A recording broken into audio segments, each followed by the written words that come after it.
नमस्कार दोस्तों, आप सभी लोगों को इकोनॉमी में बहुत दिक्कत होता है और आप लोग इकोनॉमिक्स को छोड़ कर ही जाते हैं एग्जाम में। लेकिन मैं बहुत जगह पर इकोनॉमिक्स में ज़्यादा अच्छा मानता हूँ स्कोर करना, क्योंकि इसमें चीज़ें बहुत स्टैटिक हो जाती है, डेफिनेशन बेस्ड पे पूछी जाती है। तो चलिए दोस्तों, आज हम इकोनॉमिक्स का अध्ययन करेंगे, इकोनॉमी को देखेंगे और हम आपको आज से वन बाय वन करके एक एक चैप्टर में इसको महेश कुमार बनवाल सर का रेफरेंस किताब लेते हुए आपको पर डे आपको पढ़ाएंगे और ये यहाँ से आप पूरा समझ के जाइएगा। चलिए स्टार्ट करते बिना समय गंवाए हुए। वीडियो का लेंथ कोशिश करेंगे 10 से 15 मिनट का, अगर एक चैप्टर उसमें खत्म हो जाए ठीक है, नहीं तो अगले दिन डे 2 में धीरे धीरे कवर करते चलेंगे। तो सबसे पहले आज का जो इंट्रोडक्शन होगा इंडियन इकोनॉमी के बारे में पढ़ेंगे, भारतीय अर्थव्यवस्था के बारे में पढ़ेंगे। तो आप तो ये समझ गए होंगे। चलिए स्टार्ट करते हैं। भारतीय का मतलब तो समझ गए, और अर्थव्यवस्था का मतलब क्या होता है। देखिए, अर्थ का मतलब क्या होता है, आपकी पूंजी। अब व्यवस्था माने उसका रख रखाव, लेकिन समझाएंगे आपको, समझिए पहले बात का। तो सबसे पहले तो ये समझिए इकोनॉमी क्या है और इकोनॉमिक्स क्या है। ध्यान से पहले समझिए, ठीक है। इकोनॉमी क्या है और इकोनॉमिक्स क्या है। देखिए, मैं अगर आपको बोलूँ इकोनॉमी का मतलब, मैं अगर अर्थव्यवस्था बोलूँ या व्यवस्था बोलूँ तो क्या आप समझ पाएंगे? बोलेंगे नहीं सर, बिल्कुल नहीं समझ पाएंगे, ठीक है। अगर मैं साधारण भाषा में अगर आपके साथ में बोलूँ तो मैं आपके साथ क्या बोलूँगा? मैं इतना ही बोलूँगा, जब कभी हम ये देखते हैं, ध्यान से समझेगा, जब कभी हम ये देखते हैं कि क्या हो रहा है, यानी कि क्या हो रहा है मतलब अर्थव्यवस्था के टर्म में, ठीक है। जब क्या हो रहा है उसको हम देखते हैं तो उसको बोलते हैं इकोनॉमी। सर जैसे समझाइए, जैसे मैं समझा रहा हूँ। जैसे कि पैसा कैसे मतलब मूव कर रहा है ये देख रहे हैं, ठीक है। क्या हो रहा है मार्केट में ये देख रहे हैं। तो मतलब क्या? मतलब ये कि जब हम ये देखते हैं कि एक सिस्टम देखते हैं कि प्रोडक्शन कैसे हो रहा है, प्रोडक्शन का, डिस्ट्रीब्यूशन का, कंजम्पशन गुड्स का, सर्विसेज का कंट्री में कैसे, मतलब जो है सिस्टम क्या उसका, तो उसका क्या मतलब हम कह सकते हैं, वो कह सकते हैं इकोनॉमी, यानी अर्थव्यवस्था कह सकते हैं। जैसे सर और अच्छे समझिए, मैं अच्छे से आप समझा रहा हूँ आपको, देखो रियल वर्ड से जोड़ के, कि जैसे पैसा कैसे मूव करता है, जॉब्स, ट्रेड वगैरह, तब हम उसको बोलते हैं भाई साहब जो है ये इकोनॉमी है। और इकोनॉमिक्स किसको बोलते हैं? इकोनॉमिक्स जैसे कोई चीज़ तो यहाँ क्या हो रहा है ये देखते हैं और इसमें हम पढ़ते हैं हाउ इट हैपन्स, ये कैसे होता है। जब पढ़ाई करते हैं तो उसको हम इकोनॉमिक्स बोलते हैं, राइट। ये चीज़ें वन लाइन में अगर मैं बोलूँ, जब आप स्टडी करते हैं तो वो इकोनॉमिक्स कहलाएगा, ठीक है। और जब माफ़ कीजिएगा दोस्तों, अब जब आप सिस्टम देखते हैं तो उसको हम कहते हैं इकोनॉमी, राइट। क्लियर है बात? चलिए अब आगे समझते हैं। अब यहाँ पर कहता है कि इकोनॉमिक्स के फादर कौन है, तो एडम स्मिथ को इकोनॉमिक्स के फादर कहा जाता है।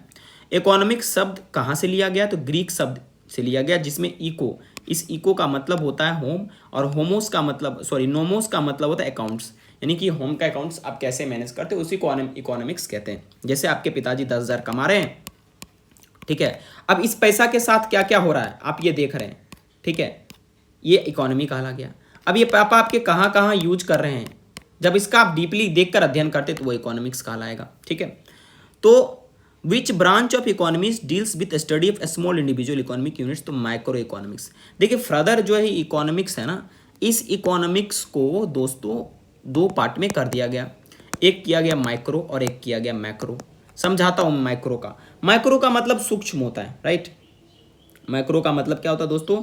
सूक्ष्म होता है, जिसमें हम इंडिविजुअल लेवल पे पढ़ते हैं। सर इंडिविजुअल लेवल माने अपने हाउस होल्ड का देख लेते हैं, कोई छोटा सा हम फार्म्स चलाते हैं उसका देख लेते हैं, कोई डेयरी चलाते हैं उसका देख लेते हैं, ठीक है। माने स्मॉल स्केल डिसीजन जो होंगे, छोटे लेवल का जो डिसीजन होंगे, जब उस पर फोकस करेंगे तो उसको माइक्रो बोल देंगे, ठीक है। और जब हम पूरे भारत का अर्थव्यवस्था पढ़ने लगेंगे उसको बोलेंगे मैक्रो, यानी large scale economy, large scale economy जब एक बड़े पैमाने पे पढ़ने लगेंगे, ठीक है। सर जैसे एग्जांपल, जैसे आप कोई चीज़ का डिमांड या सप्लाई की बात करो, या प्राइस की बात करो, या कॉस्ट की बात करो, ठीक है, ये सारे के सारे किस में आ जाएंगे? मैक्रो में आ जाएंगे। लेकिन लेकिन लेकिन दोस्तों, अगर आप जीडीपी की बात करो, जीडीपी देश लेवल पे है, इन्फ्लेशन की बात करो देश लेवल पे होता है, टैक्स की बात करो उसमें कुछ ऐसे टैक्स हैं देश के लेवल पे आ जाते हैं। अब उसके बाद नेशनल इनकम की बात करो, मैक्रो ये हो जाएगा, राइट। ये आपको समझ में आ गया माइक्रो और मैक्रो में अंतर क्या है, ठीक है। माइक्रो और मैक्रो में अंतर क्या है आप ये समझ गए। इकोनॉमी और इकोनॉमिक्स में क्या अंतर है ये समझ गए। फादर ऑफ इकोनॉमी कौन होते हैं ये समझ गए आपको, समझ आ गया आपको। चलिए आगे दोस्तों बढ़ते हैं। अब आगे है who is credited with the introducing macro economics separate from branch of economic के ब्रांच से मैक्रो को अलग करने वाले कौन थे? तो उनका नाम था John Maynard Keynes, British economist थे। अब ये प्रश्न आता है कि India is categorize under which type of economy, यानी भारत जो है किस प्रकार का इकोनॉमी है। देखिए भारत को देखकर इकोनॉमिक्स जो पढ़ते हैं अर्थशास्त्री जो लोग थे इकोनॉमिस्ट, उन्होंने बहुत भागों में इसे बांटा। तो एक तो उन्होंने बोला कि भाई इनकम के आधार पे भारत की इकोनॉमी को बांटा जा सकता है। उसके बाद दोस्तों उन्होंने बोला भाई भारत का जो है नेशन के हिसाब से बांटा जा सकता है इकोनॉमी को, एग्रीकल्चर के हिसाब से बांटा जा सकता है, इसके अलावा जो है ट्रेड्स के हिसाब से बांटा जा सकता है। तो कई तरीकों से उन्होंने बांटा। जब इनकम के हिसाब से बांटा तो हम कह देते हैं भारत का जो इकोनॉमी है उसको लोअर मिडिल इकोनॉमी में दिया जा सकता है। सर लोअर मिडिल इकोनॉमी का मतलब क्या कि यहाँ के लोग उतने पैसे नहीं कमाते हैं। जब जहाँ के लोगों का माफ़ कीजिएगा, अगर इनकम लोअर मिडिल हो जाए वो नेशन डेवलप नहीं हुआ, वो डेवलपिंग हो गया। जहाँ पर एक फिक्स पैमाने आ जाता है आपका मतलब इनकम का, तो वहाँ पर वो डेवलप्ड नेशन हो सकता है, जैसे यूएसए। तो इनकम के हिसाब से तो भारत का क्या है, किस इकोनॉमी में डालेंगे तो लोअर मिडिल इनकम में डाल देंगे। नेशन के हिसाब से तो नेशन में अगर आप देखिएगा तो मैं अगर आपसे चर्चा करूँ तो भारत किस प्रकार का एग्रीगेरियन नेशन है, ठीक है। एग्रीकल्चर के हिसाब से देखिएगा तो ठीक है, मतलब कि बहुत सारे लोग जो है इसमें क्या करते हैं, एग्रीकल्चर में पार्टिसिपेट करते हैं। बेसिकली सेक्टर्स के हिसाब से आप जिसे कह सकते हैं, ठीक है। अगर ट्रेड के हिसाब से देखिएगा तो ओपन ट्रेड यानी ओपन इकोनॉमी और क्लोज्ड इकोनॉमी। ओपन इकोनॉमी यानी वो इकोनॉमी जिसमें मतलब इंपोर्ट एक्सपोर्ट कोई भी आकर हो सकता है, किसी देश से हम आयात निर्यात कर सकते हैं। क्लोज्ड इकोनॉमी में ना तो इंपोर्ट होगा ना एक्सपोर्ट होगा, यानी किसी से व्यापार नहीं करते, ना उधो को लेना है ना माधो को देना है, सीधा बात, ठीक है। उसे क्लोज्ड इकोनॉमी कहते हैं। लेकिन भारत की इकोनॉमी ओपन इकोनॉमी है, ठीक है। और हम लोग डेवलपिंग इकोनॉमी है, ठीक है। डेवलपमेंट के हिसाब से मतलब हम लोग अभी उतने ज़्यादा अचीवमेंट कर नहीं पाए इकोनॉमी के सेंस में, ठीक है। आगे दोस्तों बढ़ते हैं, होप आपको समझ में आया होगा। तो इंडिया किस किस इकोनॉमी कैटेगराइज किया गया, लोअर मिडिल इनकम में याद हो गया, एग्रीगेरियन याद हो गया होगा, मिक्स्ड, ओपन इकोनॉमी और डेवलपिंग इकोनॉमी, ठीक है। आगे बढ़ते हैं, ठीक है। देखो अगला है कि इकोनॉमी, भारत की इकोनॉमी जो है उसका क्या क्या गुण है, फीचर्स है। सबसे पहला तो हमारा इकोनॉमी एग्रो बेस्ड है, कृषि पे आधारित है। जैसे सेक्टर्स हैं, primary sector, secondary sector, basically हमारा देश भी कृषि प्रधान है, इसमें समझाने की जरूरत नहीं है। लोअर पर कैपिटा इनकम, मैंने समझा कि यहाँ के लोगों का इनकम बहुत तगड़ा लेवल का नहीं। अब किसे लोअर पर कैपिटा इनकम कहा जाता है, किसे फिक्स्ड लेवल का इनकम कहा जाता है, ये सब अगले चैप्टर में पढ़ेंगे। यहाँ पर इनकम डिस्पैरिटीज़ है, इनकम इक्वल है नहीं, इसलिए कई बार ये मिक्स्ड इकोनॉमी जिसमें प्राइवेट सेक्टर है, जहाँ पर भी प्राइवेट सेक्टर और पब्लिक सेक्टर दोनों रहेंगे वहाँ का इकोनॉमी कभी भी मतलब वहाँ का इनकम कभी इक्वल नहीं हो सकता, वहाँ पर डिस्पैरिटी होगा ही होगा, ये बात तय है, ठीक है। तो मतलब इनकम डिस्पैरिटी का मतलब जो लोगों का इनकम है वो किसी का कम है किसी का ज़्यादा है। देखिए कोई अगर ग्रेजुएट है तो वो 10,000 कमा रहा है, ठीक है। अब कोई वही सेम ग्रेजुएट सेम नॉलेज के साथ 1 लाख का महीना कमा रहा है, ठीक है। इस दोनों में अंतर है ना, ठीक है। इसी को कहा जाता है इनकम डिस्पैरिटीज़, मैंने उस लेवल पे पहुंच नहीं पाया। और इसके कई कारण हो सकते हैं। इनकम डिस्पैरिटी का सीधा मतलब समझिए कि मतलब आय में समानता नहीं है, ठीक है। यहाँ की इकोनॉमी में काफ़ी इंफ्रास्ट्रक्चर्स नहीं है। इसके अलावा चैलेंजेस है मिक्स इकोनॉमी के। मिक्स इकोनॉमी माने पब्लिक सेक्टर भी है, प्राइवेट सेक्टर भी है। ऐसा नहीं कि केवल ये सोशलिस्ट इकोनॉमी है, ऐसा नहीं केवल ये मतलब कैपिटलिस्ट इकोनॉमी है अमेरिका के जैसे, ठीक है। तो इसमें विशियस साइकिल है पॉवर्टी का, पॉवर्टी बहुत ज़्यादा लूप है यहाँ पर, ठीक है। और मार्केट में इनपरफेक्शन है, मतलब मार्केट में जो प्रोडक्ट्स हैं उसके कोई एक पर्टिकुलर रेट नहीं है। मतलब इनपरफेक्शन का मतलब मार्केट फ्लक्चुएट बहुत करता है, आप देखे ही होंगे। और कैपिटल फॉर्मेशन भी है इसमें, ठीक है। तो ये सारे के सारे इकोनॉमी साइलेंट फीचर्स है इंडियन इकोनॉमी का, ठीक है। आगे पढ़ते हैं। इंडियन इकोनॉमी एक मिक्स इकोनॉमी है। मिक्स्ड इकोनॉमी किसको कहा जाता है, जिसमें पब्लिक और प्राइवेट सेक्टर दोनों एक साथ काम करते हैं। पब्लिक सेक्टर का सीधा मतलब है सरकार से, जब सरकार किसी चीज़ को मैनेज करते हैं तो उसे पब्लिक सेक्टर में रखा जाता है। और जब कोई कैपिटलिस्ट यानी पूंजीवादी लोग जब मैनेज करेंगे, जिनके पास पैसा है, वो आ जाएगा आपका प्राइवेट सेक्टर में, ठीक है। तो यहाँ पर कैपिटलिस्ट और सोशलिस्ट इकोनॉमी दोनों हो जाता है यहाँ पर, ठीक है। अब कह रहा था concept of mixed economy was inspired by the idea of which economist, मतलब किसके आइडिया से इंस्पायर हुआ था, जॉन मेनार्ड केनीज के आइडिया से इंस्पायर हुआ था, व्यक्ति थे। अच्छा क्लोज्ड इकोनॉमी का मतलब क्या होता है, तो मैंने अभी आपको बताया था क्लोज्ड इकोनॉमी का मतलब ना तो किसी से लेना ना उसको देना, यानी कि अगर कोई देश है वो अपने टेरिटरी के अंदर में ही सारे सामान को यूज करेगा, ना वो किसी से लेगा ना ही देगा।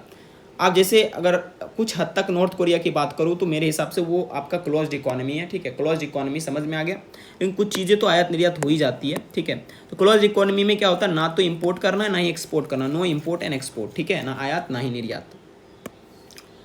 अच्छा आगे है on what methodology is planned income in India based upon, तो प्लान इनकम किस पे आधारित था, तो सोशलिस्ट पे आधारित, जो प्लानिंग कमीशन वगैरह है सोशलिस्ट इकोनॉमी को देखते ही आए, क्योंकि सोशलिस्ट का मतलब हुआ कि समाज में एक हद तक प्रयास करना कि लोगों के बीच में डिस्पैरिटीज़ ना हो। डिस्पैरिटीज़ का मतलब क्या हो कि असमानता ना हो, ठीक है, कुछ हद तक उसको समान की जाती है। जैसे प्रोग्रेसिव टैक्स भारत में लगता है, कुछ क्यों लगता है प्रोग्रेसिव टैक्स भारत, एक मिनट, प्रोग्रेसिव टैक्स भारत में क्यों लगता है? जैसे ही आपके इनकम, प्रोग्रेसिव टैक्स किसको कहते हैं पहले, जैसे ही आपके इनकम बढ़ेंगे आपके टैक्स बढ़ जाएंगे, ठीक है, जैसे ही आपके इनकम बढ़ेंगे आपके टैक्स बढ़ जाएंगे, ठीक है, उसको बोला था प्रोग्रेसिव टैक्स। ऐसा क्यों भारत में अपनाया गया? क्योंकि यहाँ पर इनकम डिस्पैरिटीज़ को कम किया जाए। क्योंकि देखो जैसे कोई आदमी का इनकम बढ़ेगा और उस पर टैक्स कम करेंगे तो जो गरीब लोग हैं उन पे तो भाई सब टैक्स ज़्यादा लगता रहेगा और ज़्यादा कमाने वाले पे कम लग जाएगा। तो इसीलिए यहाँ पर प्रोग्रेसिव टैक्स लाया गया जिससे इनकम डिस्पैरिटीज़ को कम किया जाए। तो प्रोग्रेसिव टैक्स किसको कहते हैं? वो टैक्स जिसमें इनकम बढ़ने के साथ ही टैक्स को भी बढ़ा दिया जाता है, उसे प्रोग्रेसिव टैक्स कहते हैं। बंद करते हैं इस बात को, ठीक है। चलिए दोस्तों, अब हम बात करते हैं सेक्टर्स ऑफ इकोनॉमी। इकोनॉमी के क्या क्या क्षेत्रक हैं? एक तो प्राइमरी सेक्टर, एक सेकेंडरी सेक्टर, एक टर्सरी सेक्टर। छोटे बात में कहूँ तो प्राइमरी सेक्टर को हम प्राकृतिक क्षेत्र सेक्टर भी कहते हैं, प्राकृतिक क्षेत्रक भी बोलते हैं। यानी कि प्रकृति से सामान उठाएंगे उसी का यूज करेंगे, यानी सीधा नेचर से एक्सट्रैक्ट करेंगे, यानी नेचर के गर्भ से चीज़ों को निकालेंगे तो उसे प्राइमरी सेक्टर कहते हैं। It is mainly concern with the extraction of natural resources from the earth, ठीक है। प्राइमरी सेक्टर में एग्रीकल्चर सबसे बड़ा आ जाएगा, एलाइड एक्टिविटीज़ आ जाएगा जैसे क्वायरिंग, फिशरी, फॉरेस्ट्री, माइनिंग और डेयरी फार्मिंग भी प्राइमरी सेक्टर में, मुर्गा पालन भी प्राइमरी सेक्टर में, मछली पालन भी, मधुमक्खी पालन भी, ठीक है। उसके बाद कुत्ता, मतलब ये सब आपका जो नेचुरल जो चीज़ें है, ये जो मतलब प्राकृतिक क्षेत्र में जो मतलब प्रकृति के गर्भ से जो चीज़ें निकाली जाती है उसे प्राइमरी सेक्टर कहते हैं, ठीक है। सेकेंडरी, इस प्राइमरी सेक्टर का एक और नाम है दोस्तों, इसको हम लोग रेड कॉलर वर्कर भी कहते हैं, ठीक है।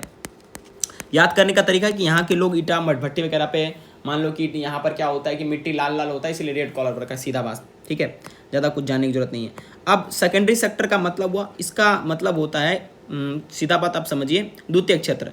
इस क्षेत्र को हम लोग सीधे भाषा में अगर आप कहें फैक्ट्री क्षेत्र भी हम कहते हैं, इसका हम सीधा नाम दिए फैक्ट्री क्षेत्र।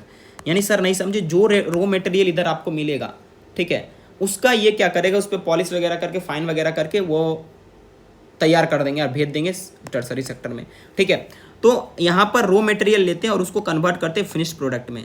इस सेकेंडरी सेक्टर में नेचुरल प्रोडक्ट को चेंज किया जाता है अदर फॉर्म में, जो नेचुरल प्रोडक्ट होगा उसको चेंज किया जाएगा, ठीक है, किस फॉर्म में, उसको चेंज किया जाएगा दोस्तों, आपको फॉर्म अलग फॉर्म में चेंज किया जाएगा और भेज दिया जाएगा टर्सरी सेक्टर। इस सेक्टर को हम क्या बोलते हैं? ब्लू कॉलर वर्कर भी बोलते हैं, ठीक है।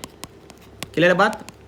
सेकेंडरी सेक्टर में क्या होता है, जो नेचुरल से यानी प्राइमरी सेक्टर से मिला उसको फिनिश करके भेज देते हैं। सेकेंड सेक्टर में एग्जांपल में क्या क्या आता है सर वो बताइए? तो कोई फैक्ट्री हो गया वो सेकेंडरी सेक्टर में आ जाएंगे। मेरा बात आप समझ पा रहे हैं मैं क्या आपको बता रहा हूँ? कोई फैक्ट्रीज़ हैं वो कहाँ पे आएंगे? सेकेंडरी सेक्टर में। इसके अलावा कोई टेक्सटाइल इंडस्ट्रीज़ है वो कहाँ जाएंगे? सेकेंडरी सेक्टर में, ठीक है। इसके अलावा कोई दोस्तों ऑटोमोबाइल इंडस्ट्री है, जैसे कार बनाने वाली फैक्ट्री है, सेकेंडरी सेक्टर में आ जाएंगे, ठीक है। Food processing factory secondary sector में आएंगे। सोप शैम्पू का फैक्ट्री सेकेंडरी सेक्टर में आ जाएंगे, माफ कीजिएगा, cement steel plant secondary sector में आएंगे। अब है टर्सरी सेक्टर, इसका नाम सेवा छत्रक भी कहते हैं। इसका क्या नाम है? सेवा छत्रक, ठीक है। यानी कि जो फिनिश्ड गुड्स होंगे यहाँ भेजा जाएगा, कहेगा आप बेचो भाई तुम, ठीक है, तो उसको सेवा छत्रक कहते हैं, या वाइट कॉलर वर्कर भी कहते हैं इसको, वाइट कॉलर वर्कर, ठीक है। बेसिकली इसमें आता क्या क्या है, इसका मेन काम क्या होता है, जो भी हमको सेकेंडरी सेक्टर से चीज़ें मिली है उसको हम टर्सरी सेक्टर में कहते हैं, ठीक है। अब सीधा क्या कहता है कि भाई it is mainly concern with the services providing activities which may or not produce tangible goods. ये गुड्स प्रोड्यूस नहीं करते, सिर्फ जो प्रोड्यूस्ड गुड को फिनिश किया जाता है उसको बेचते हैं, उसको टर्सरी सेक्टर में कहते हैं, ठीक है। बेसिकली इसमें आता क्या है, ये बेसिकली क्या करता है, इस सेक्टर बहुत इंपॉर्टेंट है, ये दोस्तों प्राइमरी सेक्टर और सेकेंडरी सेक्टर को डेवलप करता है, ठीक है। जैसे अगर आपसे प्रश्न पूछा जाए कौन सा ऐसा सेक्टर है जो प्राइमरी सेक्टर और सेकेंडरी सेक्टर को डेवलप करता है, टर्सरी सेक्टर। अगर टर्सरी सेक्टर गायब कर दिया जाए तो ये सामान अपना देंगे किसको, बेचेंगे किसको? प्राइमरी सेक्टर वाला कहाँ, घर घर तो नहीं जा सकते, ठीक है। तो इसमें एग्जाम्पल में सेकेंडरी में क्या क्या आ जाते हैं मित्रों? तो एग्जाम्पल में आते हैं banking, transport, trade, storage, communication, legal, medical, education services, ये सारे के सारे आपके टर्सरी सेक्टर में आ जाएंगे, ठीक है। जैसे पॉजिटिव हेल्पर्स यूट्यूब चैनल किस में आ जाएंगे बताओ? ये आ जाएंगे टर्सरी सेक्टर में, ठीक है। अच्छा, आई होप आपको ये समझ में आ गया होगा, प्राइमरी सेक्टर, सेकेंडरी सेक्टर और टर्सरी सेक्टर, ठीक है। ये आप समझ गए होंगे, इसमें आपको कोई भी प्रॉब्लम नहीं होगा और इससे एग्जाम में क्वेश्चन आ जाते हैं। अच्छा, एक प्रश्न मैं आपसे पूछता हूँ, बताओ रेड कॉलर वर्कर किसको कहेंगे sir primary sector? Secondary sector मतलब blue collar worker secondary sector, और टर्सरी सेक्टर आपके व्हाइट कॉलर वर्कर। आपसे एक मैं प्रश्न पूछता हूँ, उसका जवाब दीजिएगा। कितना देर हो गया भाई, जितना भी हो थोड़ा सा इसको ख़त्म करेंगे, और भी है। सबसे पहला प्रश्न ये पूछता हूँ कि बताओ, अगर मैंने डायरेक्ट एक तालाब से मछली मारा, ठीक है, और मैं जाकर इसे डायरेक्ट मार्केट में बेच दिया, ठीक है, तो दोस्तों बताओ मैं किस क्षेत्र में आता हूँ, प्राइमरी या सेकेंडरी में। एक आप दूसरा बताओ कि एक घड़ा बनाने वाला किस क्षेत्र में आएगा, ठीक है। उसके बाद बुनकर किस क्षेत्र में आएगा, ठीक है। ये सब हमें कमेंट में बताइएगा। Thank you very much for watching this video. Next video में आज ही आएगा, उसमें हम लोग पढ़ेंगे भाई साहब ये सारा चीज़ें, इकोनॉमी को क्लासिफिकेशन कैसे करते, कंट्रोल के हिसाब से, डेवलपमेंट के हिसाब से, इनकम के हिसाब से, ठीक है, वो सारा चीज़ हम लोग देखेंगे। Thank you very much for watching this video.